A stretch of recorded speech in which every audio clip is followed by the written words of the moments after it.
Allez, on rattaque. Voilà. Allez, c'est parti. On a fini de débarrasser toute la remorque. La place est libre pour pouvoir attaquer les travaux. Donc on attaque par quoi?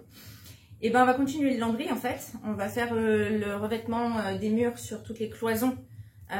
Donc salle de bain, cuisine et chambre à l'étage, parce que ça on n'avait pas fait, on avait fait juste le montage des cloisons, si vous vous rappelez bien de la dernière vidéo. Donc là maintenant on va mettre le lambris sur ce côté-là. Voilà, on va habiller les murs. On va pouvoir également s'occuper d'habiller les murs de la douche, parce que du coup on a acheté le revêtement de la douche. Et poser le bac à douche, puis la colonne et... Ah, ça faut la commander. Voilà. Ouais, la colonne va arriver. On va avancer de la cuisine jusqu'à la chambre des enfants, de manière à Donc là où on est. finaliser petit à petit les choses et pas revenir dans les pièces qu'on a déjà attaquées. Et ben allez, c'est parti! Allez, go! Alors ça, c'est la théorie. Bien entendu, la réalité est tout autre chose.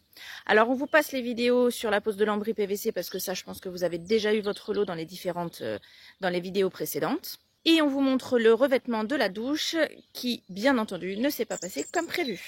On a eu affaire à quelques petites difficultés, mais ça, on commence à avoir l'habitude. Et vous aussi, je pense, vous avez bien compris que rien ne se passe comme prévu, comme d'habitude. Ok, alors là on se retrouve, on fait volontairement une petite pause dans le lambris revêtement blanc. Parce que du coup, on a besoin d'attaquer le revêtement de la douche pour pouvoir faire un autre pan. Donc on attaque ce fameux revêtement. C'est ça. On est aussi à court de profilés de finition sur le lambris, donc il faut qu'on jongle un peu avec ce qu'on a, de manière à avancer quand même. Et puis quand on aura vraiment plus rien, on pourra faire le point de ce qui nous manque et puis faire un voyage vraiment Mais ça va pas trop tarder, efficace. sinon on va être complètement bloqué. Voilà. Bref, alors au niveau du revêtement pour la douche, on a choisi du... Faux du Mawal. Chut, on dit pas de marque. Ah oui. C'est aussi du revêtement PVC, hein, on est bien d'accord en fait. Bon voilà, c'est ça. Bah, t'as pas besoin de là, tu l'as dit, mais... C'est du Renowal. Ouais. Renowal. En fait, c'est des plaques de PVC spéciales salle de bain, hein, qui sont censées être étanches et tout ça au niveau des jonctions. Donc ces plaques-là, elles font 70 de long par 40 de haut. Donc pour rappel, on vous montrera dans la vidéo, on va en poser sur 3 murs. Donc les 2 murs de la douche et le mur qui revient aussi sur toute la longueur, là où il y a la fenêtre. 4,2 mm d'épaisseur, on se demandait. Et ben voilà, parfait. 4,2. Donc 8 plaques, 2,24 mètres carrés. Ces plaques-là, on va les installer comment? Dans le bon sens. On a hésité entre ce côté-là ou ce côté-là. Donc qu'est-ce que... Comment on va les fixer? Ah. Donc qu'est-ce qu'on a choisi? Parce qu'en fait, c'est des plaques qui peuvent... qui se collent. Il n'y a rien d'autre, effectivement. Alors on les colle ou alors on les colle. Donc on a choisi de les coller. Voilà. Donc colle PU. Et puis voilà. Et puis on va voir ce que ça donne. Et puis vous suivez en même temps que nous. Allez, go, c'est parti. Ce qui est bien, c'est qu'on commence déjà par une découpe. Oui, on attaque par plus simple avec une belle découpe de fenêtre. La fenêtre. Vous savez, les beaux arrondis comme on a fait. Bah on va se les taper avec cela aussi. C'est ça. Ouais. Voilà. Sympathique. Allez, c'est parti. Go. Alors on commence par préparer le support qui va accueillir le revêtement. Clément entaille le panneau bois pour que la colle adhère mieux, tout simplement en faisant des rayures avec le cutter. C'est beau. C'est magnifique. C'est un morpion. Allez, c'est parti. C'est un morpion là. Ouais. Allez, on fait un premier test de découpe parce qu'on ne sait pas du tout comment la plaque va réagir. Test à la disqueuse numéro 1. C'est parti.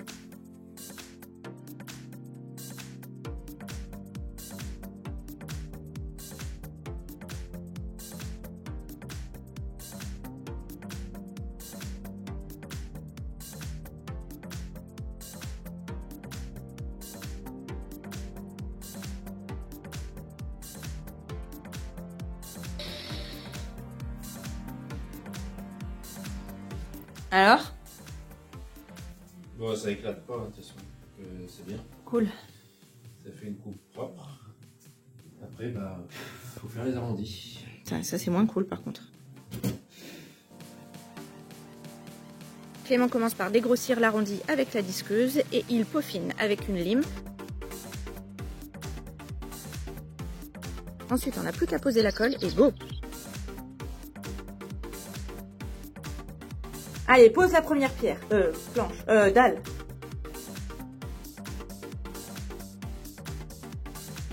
Je m'arroufle. Tu m'arroufles? Vas-y, vas-y. La poussière en même temps. Voilà, c'est ça.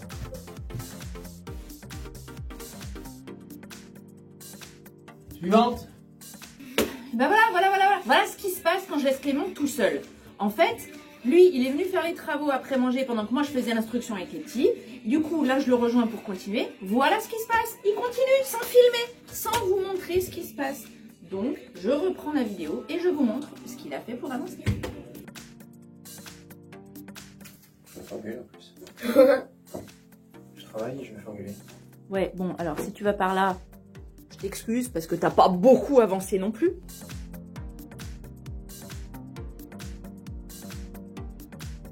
Opération délicate de raccord de joint. Pour vous expliquer ici, effectivement, ça a pris du temps.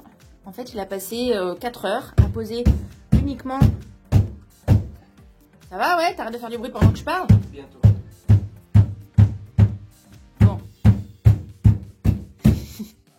On la refait. Donc, il a mis effectivement quasiment 4 heures pour poser les 2 plaques du haut, celle-ci et celle-ci. Mais c'est tout à fait normal dans le sens où, en fait, il fallait d'abord réaliser les découpes autour des fenêtres des 2 plaques sans en avoir fixé une pour qu'on soit bien sûr d'être raccord et de poser les plaques correctement alignées l'une avec l'autre pour pouvoir placer celle ensuite d'en bas correctement et être aligné avec celle qu'on avait déjà posée l'autre jour là, ici. La difficulté ici, c'est qu'il y a l'élément, la fenêtre en plein milieu et que donc du coup les découpes font qu'avec la fenêtre en plein milieu, il fallait qu'on soit sûr qu'on soit vraiment aligné correctement. Donc voilà, maintenant qu'il a passé cette étape-là, ça va aller plus vite.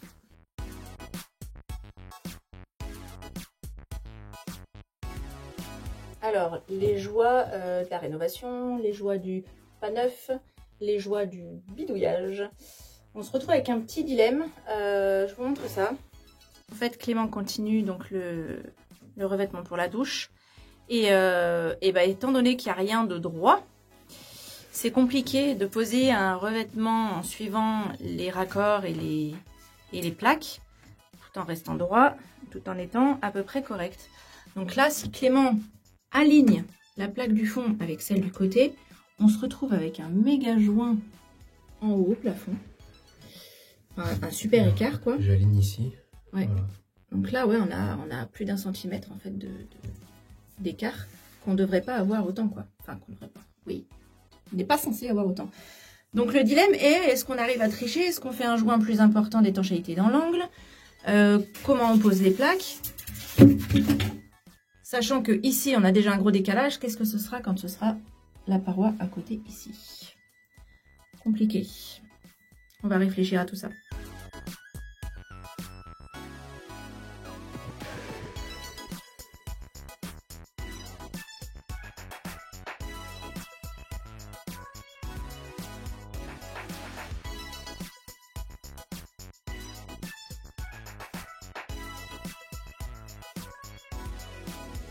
Alors là, on a bien avancé au niveau de la douche. Il y a tout ce pan de mur là qui est fait. Il y a tout le pan de mur de ce côté-là qui est fait. Il reste plus que celui du fond. Et du coup, quelques découpes en bas qu'on fera quand le bac à douche sera installé dans l'angle ici. Et volontairement, on ne vous montre pas ce mur-là. On vous montrera tout à la fin parce qu'il y aura une petite surprise. Et voilà, c'est tout pour aujourd'hui. Alors bien entendu, c'est une petite vidéo parce que ça fait peu de temps qu'on a repris les travaux. Et la reprise est plutôt compliquée. En effet, entre les achats à faire pour pouvoir continuer les travaux, les imprévus, les adaptations, les choses qui ne fonctionnent pas forcément comme on espérait, ça nous décale pas mal au niveau du temps. Quoi qu'il en soit, on continue d'avancer, même si je vous avoue que parfois, c'est compliqué de garder le moral. Mais ça, chut, il faut pas trop le dire à Clément parce que je voudrais pas le démoraliser non plus. Avant de vous quitter, je voulais faire une dédicace spéciale à toutes les copines de Mélina qui nous regardent. Entre autres, Anaïs, Tessa, Élise, Manon, Louane, Juju et toutes celles que je ne mentionne pas. Je vous remercie beaucoup les filles pour votre soutien. En attendant de se retrouver la semaine prochaine, n'oubliez pas de vous abonner si c'est pas déjà fait, de laisser un petit commentaire, ça nous fait toujours plaisir. Et on vous embrasse très fort et on vous dit à très vite. Ciao!